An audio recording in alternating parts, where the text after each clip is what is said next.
2014 railway employees Telangana diary release ఫంక్షన్కి విచ్చేసిన సభాధ్యక్షులు ముత్తయ్య గారికి, ఈ ఫంక్షన్కి ముఖ్య అతిథిగా విచ్చేసిన కోదండరాం గారికి, మాజీ మంత్రివర్యులు కేంద్ర మంత్రివర్యులు దత్తాత్రేయ గారికి, వేదిక అలంకరించిన పెద్దలందరికీ, రైల్వే నాయకులకు, తోటి అందరికీ నా ఎంప్లాయీస్ తరఫున ప్రతి ఒక్కరికి నమస్కారం తెలియజేస్తూ, ఈరోజు మనం గత 3 సంవత్సరాల నుంచి ఈ డైరీ రిలీజ్ ఫంక్షన్ చేసుకుంటూనే ఉన్నాం. దాంతోపాటు ప్రతి తెలంగాణ కార్యక్రమంలో కూడా మనం పాల్గొంటూ వెళ్ళాము. ఎందుకంటే మేము అందరూ చూసుకుంటే 2 ఏళ్ల కింద కూడా మనం రైలు నిలయం ఎదుట ఒక హంగర్ స్ట్రైక్ కూడా చేసినాం. 1 డే హంగర్ స్ట్రైక్ కూడా చేసుకున్నాం. మనము ఏ ప్రభుత్వం ఉన్నా ఏది ఉన్నా కేంద్ర ప్రభుత్వంలో మనం ఒక కార్మికులుగా ఉన్నా కానీ ఎన్కంజ వేయకుండా మన రీజన్ వైజ్కి వస్తే మాత్రం మనం ధైర్యంగా అందులో కూడా పాల్గొన్నాము. ప్రతి ఒక్క కార్యక్రమంలో కూడా మనం అందరికీ సహాయపడ్డామని సభా ద్వారా మీ అందరు తెలియజేస్తున్నాను. అదేవిధంగా ముఖ్యంగా తీసుకుంటే రైల్వే సమస్యలు తీసుకుంటే మీ అందరు తెలిసిన విషయమే. మన తెలంగాణ రైల్వే కార్మికులు అందరికీ తెలిసిన విషయం. ఇక్కడ ఉన్న వాళ్ళందరికీ మనం ప్రతి ఒక్క యాంగిల్లో కూడా మనం వెనుకబడి ఉన్నాము.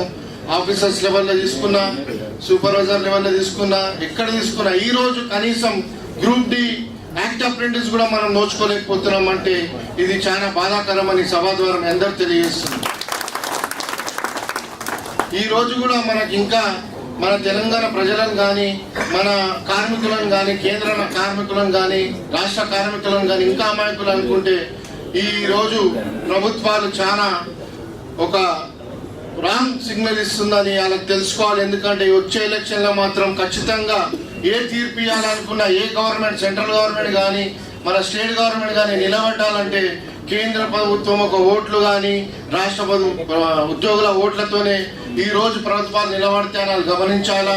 ఈ రోజు మన స్టూడెంట్స్ కూడా ఎంతో మంది ప్రాణత్యాగాలు చేసినా కానీ మనదేమో కడుపు గాలి పోరాటం ఉంటే ఇన్ని రోజులు అక్కడ సీమాంధ్రలో పోరాటాలు చేసినాయి కానీ ఒక్క రోజు కూడా కానీ ఒక మీడియా ముందు పోరాటాలు చేసి 1 గంట సేపు పోరాటాలు చేసి మళ్ళీ ఇళ్ళలో వండుకున్న దినాలు అందరు తెలిసిన విషయమే.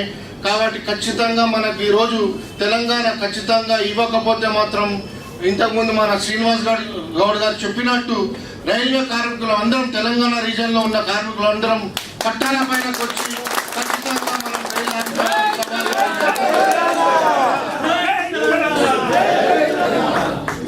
అదేవిధంగా తెలంగాణ ఏర్పాటైనాక కూడా మాదొక రిక్వెస్ట్ రైల్వే కార్మికుల ద్వారా తెలంగాణ గవర్నమెంట్ వచ్చినాక కూడా మా ఒక యాక్ట్ అప్రెంటిస్ లో కానీ గ్రూప్ డి ఎంప్లాయ్మెంట్ లో కానీ మీరు పార్లమెంట్ లో ఆ బిల్లు పెట్టించి మాకు ఒక పర్సంటేజ్ ఖచ్చితంగా పెట్టియాలని ఈ రోజు ఈ వేదిక మీద ఉన్న పెద్దలకు నేను మనవి చేస్తున్నాను. నాకు ఈ అవకాశం ఇచ్చినందుకు మీ అందరికీ ధన్యవాదాలు తెలియజేస్తూ జై తెలంగాణ.